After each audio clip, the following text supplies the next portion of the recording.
بسم الله الرحمن الرحيم والصلاة والسلام على أشرف المرسلين. Salam alaikum, bonjour tout le monde.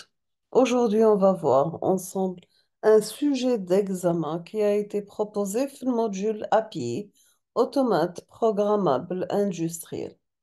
On va commencer par l'exercice numéro 1 sur 5 points. On vous demande de répondre aux questions d'une manière claire, précise et concise. Vous avez une ou deux phrases suffisent. On vous demande dans la première question, donnez 4 caractéristiques techniques de votre choix d'un API avec explication, bien sûr. Deuxième question, quelles sont les étapes à suivre pour l'automatisation d'un système séquentiel? Troisième question, on vous demande de donner la structure d'un système de production automatisé. On vous demande le schéma complet, sachant que le schéma doit être tracé à la règle. Quatrième question, quel est le type de scrutation utilisé par défaut dans un API? On passe l'exercice numéro 2 sur 7 points. On vous demande dans la première question, donnez les équations des états actifs du graphe 7 de la figure numéro 1. Deuxièmement, réalisez le graphe 7 de la figure 1 à l'aide de séquenceurs pneumatiques avec un signal d'arrêt d'urgence dur, donc le schéma doit être tracé à la règle, bien sûr. Troisièmement, on vous demande d'écrire en ladder l'état 7 activation de l'étape 2. Et quatrième question, on vous demande d'écrire en ladder l'état reset désactivation de l'état numéro 2. Cinquième question, on vous demande d'écrire en ladder l'activation de la sortie de l'étape 2. On passe au problème sur 8 points. Donc, soit un dispositif de manipulation pouvant servir 3 postes.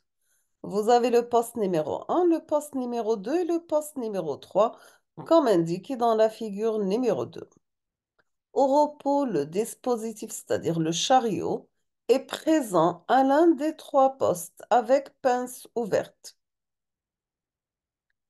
Un pupitre comprend 3 boutons poussoirs P1, P2 et P3. Donc, voici P1, P2 et P3.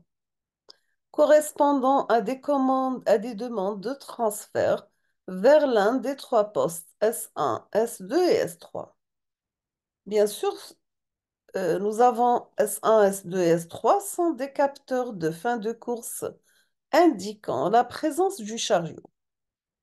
Lorsque le dispositif est au repos, la commande d'un autre poste déclenche la séquence suivante.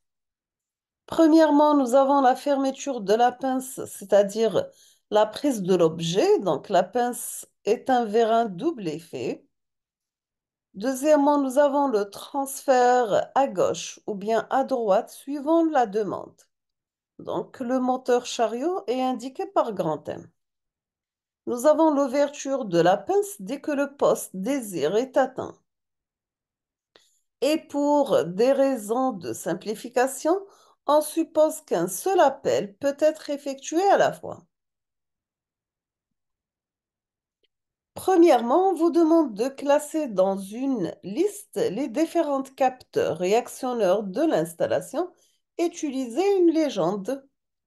Deuxièmement, complétez le graphe 7 niveau 2 de cette installation. Donc, vous avez poste 1 demandé, dispositif en 2 au 3, fermeture pince. Poste 2 demandé, dispositif 1 au 3, fermeture pince. Poste 3 demandé, dispositif en 1 ou bien en 2. Nous sommes arrivés à la fin de ce sujet, donc je vous remercie infiniment pour votre attention. N'hésitez pas si vous avez des questions, sachant qu'on va présenter ou là qu'on va voir ensemble la correction dans les prochaines vidéos, Inch'Allah. Merci beaucoup et à la prochaine.